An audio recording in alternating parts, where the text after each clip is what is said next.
Welcome back to another episode of the Miami Heat Roundtable. I'm your host, Amir, and I'm joined today by Ernest. You can find him at Miami Heat Talk. We also have Martel. You can find him at the Miami Heat Zone podcast. And we have Trent. You can find him at the Miami Heat Network. Plus, we're super excited today. We also have a very special guest joining the program. We have Tobin from the Tobin and Leroy Show. Thank you so much for joining us. Hey, thanks for having me, guys. Appreciate you. We appreciate you as well. So, Tobin, right now, two important extensions are looming in the next month. One is internal with Jimmy Butler. The other is external with Donovan Mitchell. I think these two events will dictate the direction that the Miami Heat will go this offseason. So I wanted to get your opinion and how you think this whole extension thing will play out with Jimmy and the Miami Heat. We had guests that have joined the podcast in the last few weeks, like David Ramel from Locked On Heat, and Big O say they don't think the Miami Heat are going to give Jimmy that extension. So I was curious about your thoughts on that. And the second part is, do you think Donovan Mitchell will sign his extension with the Cavs? And I asked that because a new report maybe an hour ago just came out from Jake Fisher stating that the Cavs are not expected to entertain any offers on Mitchell, Garland, Allen, or Mobley this offseason. Yeah, I'll do the Donovan one first because I actually just did a hit from my channel on this one, because obviously that's, I think we all got the same national alert on it. And so I went to the original article on it. This is what I would say to that. One, if you listen to Colby Altman, their president of basketball ops, a couple of weeks ago, he's trying to put a good poker face on it. He doesn't think any of their guys need to be broken up. He thinks everything's good right now. Of course he does. He's got a very talented roster and doesn't feel like he wants to go another direction. I'm sure they could do all the talking into themselves that, hey, this can work with just a couple tweaks. I think that anybody who sees what Boston did, every GM is going to feel like they got the chips. They're going to want to keep all the chips. But the thing with the article that came out is it's an article on their coaching search. And I don't think any coach that you're going to want to search for, especially a James Borrego, who's a hot commodity name right now, who's in the mix for maybe your job and the Lakers job. You're not going to go in there and be like, yeah, but also Donovan Mitchell's not staying. Like, you want to put up a brave front. You want to put up like everything is okay with your organization. So I don't think it really says anything as of yet. I don't think we know with Donovan Mitchell, even with him, liking lake shots of Cleveland. Like, you can't go find the best shots on Airbnb to convince me that Cleveland is more beautiful than other places in the country. Like, that's not going to work for me. But I think that we've seen this, that with Donovan Mitchell already with the Utah thing, like, doesn't like to put the front up. Like, he's the bad guy. He's very much like in the ilk of a Damian Lillard, where he likes to be liked, but I think also likes to pull on the organization. So I don't have any intel on it. I just am not ready to throw the towel in on the Cavs thing yet, because I do think Donovan Mitchell also has to realize, like, hey, can this team actually do real winning here, even if I don't have a harmonious professional relationship with my backcourt, because my point guard's agent is going to try and steer him elsewhere, and they're already probably going to lead to other pieces leaving anyway. Or could I try and work my way to a place where I can play with my very good friend? So I'm not ready to put a pin on the Donovan Mitchell thing yet.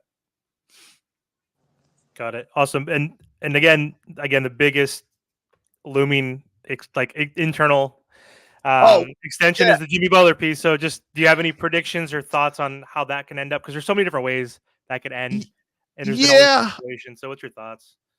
I have said that if he leaves, I feel like the team that makes the most sense for him would be the Knicks, just because of the Thibodeau connection, his agent, and seems to have an affinity for New York. Jimmy's lived in New York. There's all these reports that are multiple teams are out there that would give him the extension. I think that's there's only so many guys who, as Pat Riley says, like, Jimmy's a needle mover. Like, there's only so many of those guys that become available. So of course there are going to be teams that are lining up to say, hey, we'll give Jimmy the max. We'll do all this. I think where the Heat come into their hesitation is, they were pissed that this year that they I think felt like the roster bought a little bit too much into what they did the year before, that they could skate in a regular season, turn it on for the playoffs, and Jimmy was a big part of that. And I think that with him getting hurt, you're just kind of lashing out at the end. Like you're embarrassed because your rival is in the finals, and you just got beat by them in a huge margin, and your players weren't available, and it was a year where you had a record number of starting lineups. So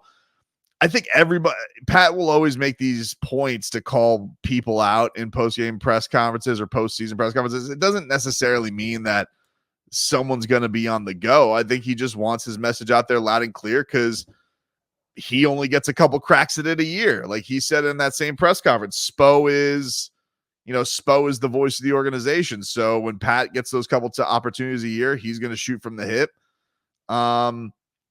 I don't know if they've made their decision on Jimmy yet. I think because with them, they are, they got black belts in knowing how to deal with Jimmy, and know that Jimmy can be a bit of a handful to handle at times.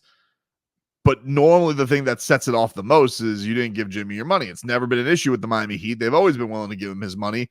But with his age, his production, and his durability, all the reasons you guys have heard so far this offseason. So I think ultimately my guess is that, and I'm not reporting this, is just my guess, is that I think they're going to end up giving it to him, because I think they want a happy star. And I think that they know there's not many guys that are going to get better that are better than Jimmy Butler. And I think that ultimately they'll feel like a happy star is going to lead to a more productive star.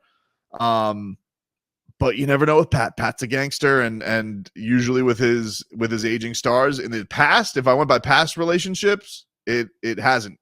But this could be different. I mean, because those have bit him in the butt before. So, Tobin, let's just say that we can't get a guy like Donovan Mitchell. This Miami Heat team has been linked to Lauri Markkanen, DeJounte Murray, and the list goes on. So would you rather us go all in for a whale per se, or maybe just try to reshape the team with high-level role players? Because, we are paying Duncan, Jimmy, Terry, Bam, and then how are we going to make this team, worthwhile for Jimmy Butler going forward? Yeah, I mean, look, certainly if there's not many whales, I think, for them to go out there. I think the biggest shift would be a Donovan Mitchell. Lauri Markkanen, I saw those reports. I don't know how much there will be to that, just because he's another one where it's like, does he really want to leave that situation where he's in Utah? Or is that like, hey, we just think Danny Ainge wants to sell high on guys? And then when you're the Heat, when it comes to business with Danny Ainge, is that really a possibility? Be an awesome move. I mean, he feels like he would fit next to Bam quite nicely, and that would be a fun upgrade for this Heat roster. It may not be like the sexiest big name that you've ever heard, but I think it certainly would be, in the realm of bringing in a Porzingis or a Drew Holiday to the Heat roster. I think it would be that kind of an upgrade for them for sure. So, yeah, most likely the way it's gone for the Miami Heat, the whales haven't worked out. I mean, that's just the facts of it. With I think we're all a little bit guarded with what happened with the Damian Lillard stuff last year. We were all, waiting for every single update, every single minute, and nothing really ever changed from the first report that he wanted to come to Miami. So I think with this one, what'll be different is they're going to want to know immediately, hey, we're going in this direction. And if it doesn't feel like it's going to bear any fruit, they're going to move on to something else. And yeah, probably recraft their roster. They have to. There's no way the Miami Heat can look around at what they did last year, think that it's anywhere good enough, and not reshape some things, even if it is just around Jimmy and Bam. But are you willing to go all in and give up, guys like Jovic and Jaime and Tyler and all the picks?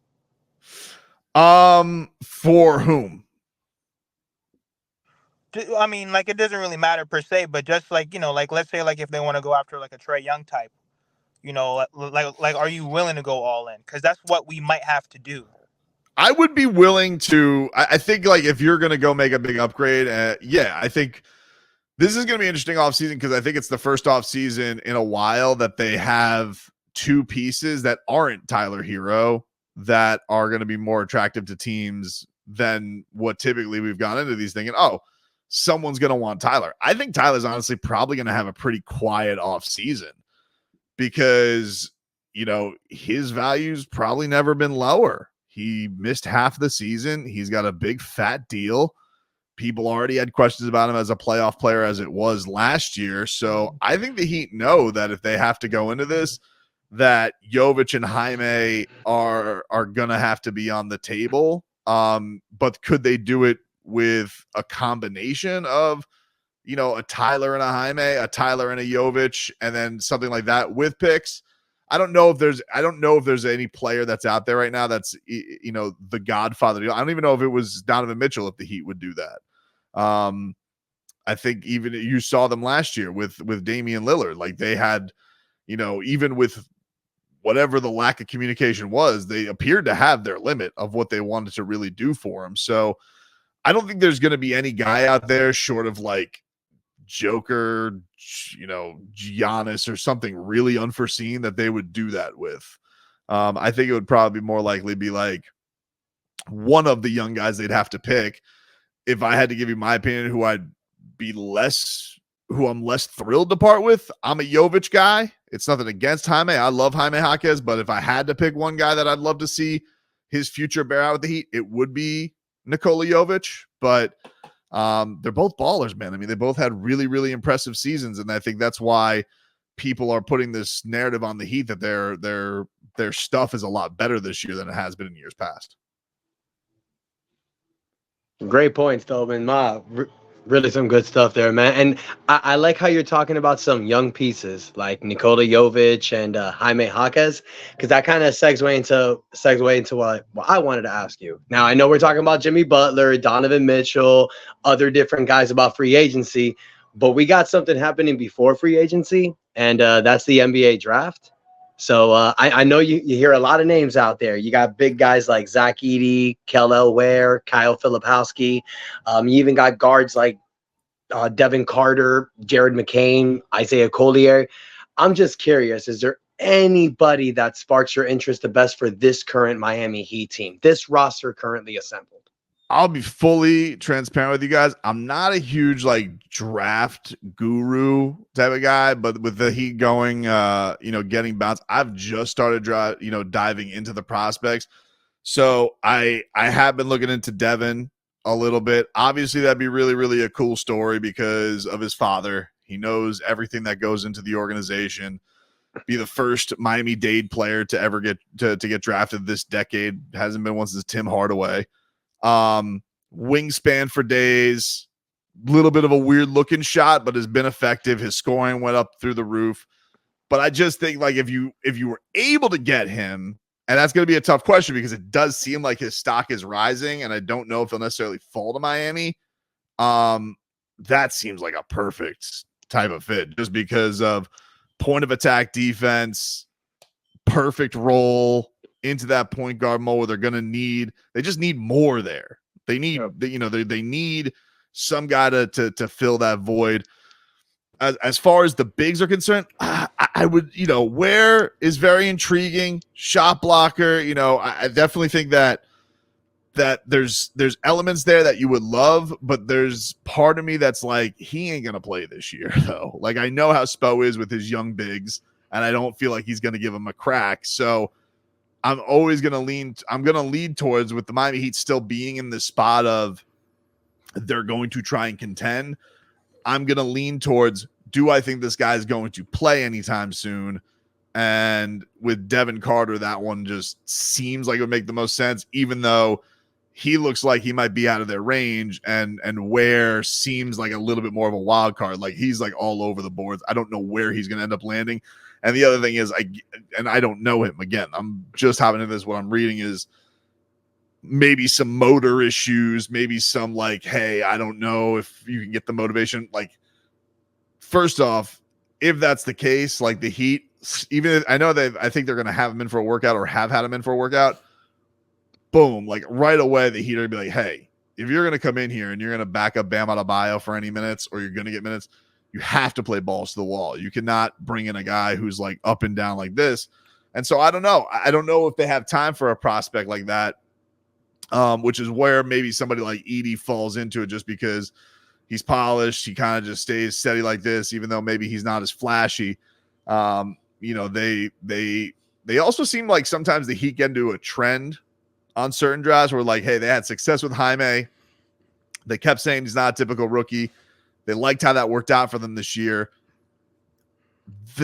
Does Adam Simon and the front office, do they go back to that well of, oh, let's go get a more polished guy. Let's get a 22-year-old. Let's get a guy who's got a couple more years under his belt as opposed to the project like Nikola Jovic, who you saw the leap, but it still took a year basically and a half for Spo to and injuries for Spo to truly give him an opportunity. And that even still in the playoffs was like not all the way arms wrapped around Nico being there. So if I had to guess, like based on where they're at and the coach, of course, you got to see how the draft board falls. Like guy like Devin Carter makes a lot more sense to me than some of the big projects, even though you could even probably argue that that's finding legitimate big backups to help this team is probably a bigger need, but it's just a matter of coaching trust. What's going on, Tobin? Once again, appreciate it. So, I have a few questions for you. It's going to be like 1A, 1A, 1B. And so, going back to like free agency and, Russell Westbrook has been thrown. And before you say anything about Russell Westbrook, he's my favorite player. You can be hard of him, but I just want to make sure you know that. He's my favorite player. I go to war for that dude. And, you brought up stuff, we need guard help because, we was relying on Patty Mills in the playoffs in some situations, DeLon Wright with Terry dealing with the neck injury and all that other stuff. So, and Tyler shown that I don't really trust him at the one. So we really need that backup position. Do you think Russ is a legit, like an option for the Miami Heat? Do you think that happens? Do you think that's just a smoke screen? Do you think it's just a bunch of rumors, with the offseason being here and Heat are going to always be thrown at, somewhat big names all the time? Or do you think there's a chance that, Russ can opt out of his option deal with the Clippers and, look at Miami as a destination? Yeah, that's interesting. It's funny. It's like you guys were eavesdropping before I got on the air with you. I explored a little bit of this today on the channel about the Russ thing because I don't know if you probably saw the same thing that Bovada had him as like the Heat are the favorite to land him. It's also interesting because it coincides with Nikola Jovic over the weekend saying that was his favorite player of all time. So that's kind of cool. Definitely not writing it off because it's been a name that's always kind of circled and bantied about with the Heat. And I think the things that I like that Russ could bring to the table, first off, is like you have two guys at the top of your payroll in Jimmy and Tyler who have durability issues and miss regular season time. Kind of similar to what he was dealing with the Clippers. Like he had to be in a place where he was more the filler. Like he's filling in all these other spots when these guys can't necessarily go. So I think that there's a value in that because this guy knows what it's like to be the leading scorer. He knows where to get his teammates involved. He's worked with skilled bigs. So I don't dismiss it. I don't know how happy Russ would be in a role like that again because I don't know what he wants. I don't know if he wants to go to a place where he has a bigger role because I don't, he probably look how many guys it took to basically get him on the bench in LA. So I don't know how thrilled he would be. And I don't know how crazy the Heat are about bringing in another aging point guard like they did with Kyle Lowry, even though they're very different players. If that's something they're into, but you'd have a UCLA connection, his relationship with Kevin Love, the Jaime Jaquez. So you'd have like that little contingent there. I could see that being something that could be valuable to Miami for sure. I'm not against it. I think I'd be more for it than I would be against it. There's just questions about, his happiness that he would have here because I think you're almost using it. I can almost see Russ as like in spots being like a Band-Aid for Miami in big time spots if somebody goes down. And I don't know if that's something that's going to make him happy or if he would be into doing that in a place like this. Yeah, Russ does come with a lot. Trust me, I know him as my favorite player, so I know what he comes with, the positive and negative. But my second question would be, Outside of like the big whales, Donovan Mitchell, Murray, Trae Young, and stuff like that, we're going to be losing some big pieces this offseason with Caleb Martin and possibly Haywood Highsmith. And I think we all love Caleb Martin. Haywood Highsmith, I'm on the edge with. Outside of that playoff performance, I mean, 3 for 16 at the 3-point line, I believe around there was something that I noticed a lot. But I do think they're both going to get paid a lot of money, well deserved to them. But like, what's some options to replace them? Like, are we going to look at the draft with our 2 picks? Are we going to look at free agency? And I understand free agency is probably not the best. I mean, I'm looking at players like Lonnie Walker, and it's not really a replacement of Kogi. Like, those are kind of the options that we're looking at, and also that we can afford. So like, are we going to go with Jamal Cain, Alonzo Williams? Like, what direction do you think we're going to go to replace them? Because I do think if we don't trade anybody for a star, we're going to have Jaime there at least, and Jovic, but Caleb and Haywood are probably going to be gone. And those are, like I said earlier, some big losses. Yeah, I think that, from Caleb's standpoint, I think that they'll be, from an offensive standpoint, okay, because the way I look at it is that's going to be a lot of like Jaime is going to be the spark next year, right? If he comes back, I think Jaime is going to be, the spark scorer, the main guy off the bench, the main guy who's going to provide the offense. It's going to probably feature him. He's going to be the Energizer Bunny. Obviously has to get better and more reliable as a shooter, just like Caleb Martin did. They threw him to the Wolves defensively last year, and they're really, I think he knows that he has to get better at it, but he's never scared of the challenge. He takes these things on. I think in those moments in the play-in and before he got her in the playoffs, like, you saw a guy who wasn't afraid of the moment. So I think that there's a lot of Caleb that's going to be okay with just the growth of Jaime Jaquez Jr. With Haywood being gone, like, who's that guy who's just going to be your specialist lock guys down? If they bring, DeLon back, I mean, DeLon can handle, I think, some of that stuff on the wing for sure. For bigger guys, I don't know. That's still a question remain. I really, really, really like Jamal Cain as a player. I like his attitude. Has a bit of a cockiness to him that his teammates play about. Like, he really has a lot of strong belief in himself. He's like Haywood has been. He works with Caron Butler as his development coach. And, Caron just seems to know how to infuse a lot of that greatness out of guys, especially when it comes to a shooting perspective. And I could see if I had to give somebody as an heir apparent to like the Sioux Falls system that's going to turn into something, I would guess him, just because he's one of those guys that will find offensive rebounds and putbacks and doesn't necessarily need the ball, but I think is also not scared to shoot in big moments. I don't necessarily know if he can provide the defensive pressure that Haywood could, because not few can. I mean, that's how great Haywood Highsmith is at defense. And Haywood looks like in tremendous shape this summer as well. Like, he looks like he's really revving himself up for whatever team he lands on. But if I had to guess, I would say Jamal's probably the guy as on the outskirts, and then the big guy they'll look for the production that they're going to lose with Caleb is just going to be more from Jaime Jaquez.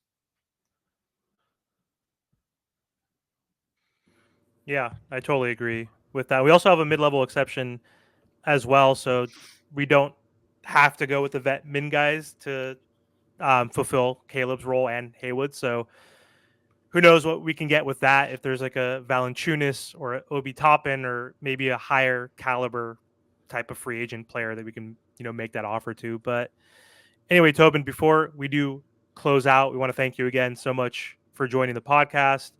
Totally appreciate it. And we already assume that most of our audience is following your channel on YouTube, but if you're not, you guys got to follow Tobin on YouTube. And is there anything else you want to plug or shout out before we hop off? No, if you guys like my content, you guys can watch it on YouTube for sure. It's at Tobin Show. And then weekdays, 10 a.m. to 2 p.m. we're on, I do a radio show with my guy, Leroy Horde. Marcos, my producer, and JFIC, my video producer, all big Heat fans. Leroy. Yeah, we're on the Heat's radio station. So, we'll do a lot of, we do 4 hours live every single day. We usually will talk Heat every single day at some point about something. I think today, because it's slim pickings right now, I think today we broke down Instagram posts from the Miami Heat, but we're just having fun. We're just waiting for this rat finals to end so we can get to the real business, because nobody really cares who wins between the Celtics and the Mavericks. We know what it is. Like, hopefully Boston loses, obviously, but I'm not thrilled that Mark Cuban's gonna win either. Like, that sucks. It's a lose-lose. It's a lose-lose. It's a lose-lose. There's more lose for Boston. Like, it hurts more, I guess, if Boston loses, but I don't, I've already hit them with like 9 asterisks anyway. I'm not going to count this championship. It doesn't matter. So I'm fully just waiting for this to conclude and we can get into the real fun of this offseason. Yeah. Let's also hope that if Boston does win, which we're not rooting for, Drew Holiday is the finals MVP and Jason Tatum is not, so we could show that he is not that guy, even though the NBA wants to make him one of the 3 faces of the NBA. So I just hope he doesn't win the MVP. There'll be some consolation to that if Boston does win, but who knows? KP is out, so Porzingis is out tonight. That I just saw an alert like 30 minutes ago. Dallas is better at home. Maybe DJJ, former Miami Heat player, can have a big game tonight defensively and hit some corner threes. And let's just hope that Dallas can win. That's all I'm hoping for at this point, because I can't stand the Boston Celtics at this point. So, but anyway, Martel, any last words for you before we close out? Thank you again, Tobin, for your time, and we definitely appreciate it. Make sure that you guys go to Tobin's channel, like, share, comment, subscribe, and thank you for all the support. Thank you, guys.